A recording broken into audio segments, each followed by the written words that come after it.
പ്രണയത്തിന് വേണ്ടി മനുഷ്യൻ എന്തും ചെയ്യുമെന്നൊക്കെ നമ്മൾ കഥകളിൽ വായിച്ചിട്ടുണ്ട്, അനുഭവങ്ങൾ അറിഞ്ഞിട്ടുണ്ട്. സ്വന്തം അനുഭവത്തിൽ പലർക്കും അത് പറയാനും ഉണ്ടാവും.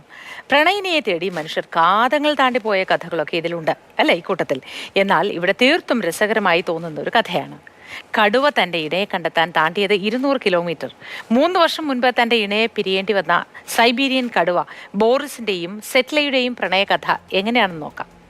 Good morning Moti. മനുഷ്യരിലും പക്ഷിമൃഗാദികളിലും ഒക്കെ ഇതുപോലെയുള്ള എല്ലാവർക്കും മനുഷ്യരിലും പക്ഷിമൃഗാദികളിലും എല്ലാം നമ്മൾ ഒരു കണ്ടിട്ട് വരുന്ന ഒരു കോമൺ ആയിട്ടുള്ള ഒരു വികാരമാണ് പ്രണയം എന്ന് പറയുന്നത്. പക്ഷേ മനുഷ്യർ ഇതുപോലെ തൻ്റെ പ്രണയിനിയെ തേടി പോയിട്ടുള്ള ഒരുപാട് കഥകൾ നമ്മൾ കേട്ടിട്ടുണ്ട്.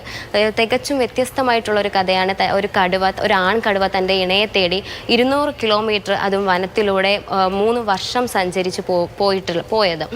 ബോറിസ് എന്ന് പറയുന്ന ആൺകടുവ തൻ്റെ പ്രണയിനിയായ സെറ്റ്ല എന്ന് പറയുന്ന പെൺകടുവയെ തേടി 200 കിലോമീറ്റർ അത് 3 വർഷം എടുത്തിട്ടാണ് വനത്തിലൂടെ സഞ്ചരിച്ചത്.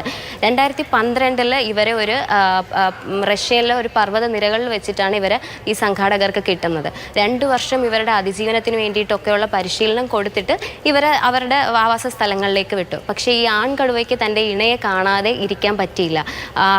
അസ്വാഭാവികമായ പെരുമാറ്റങ്ങൾ ഇവർ ശ്രദ്ധിച്ചിരുന്നു.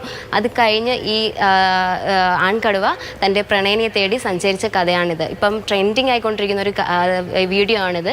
അവസാനം ഇപ്പോൾ അവർക്കൊരു കുഞ്ഞ് പിറന്നിട്ടുണ്ട് എന്ന ഒരു സന്തോഷ വാർത്തയാണ് നമ്മൾ അറിഞ്ഞിട്ടുള്ളത്.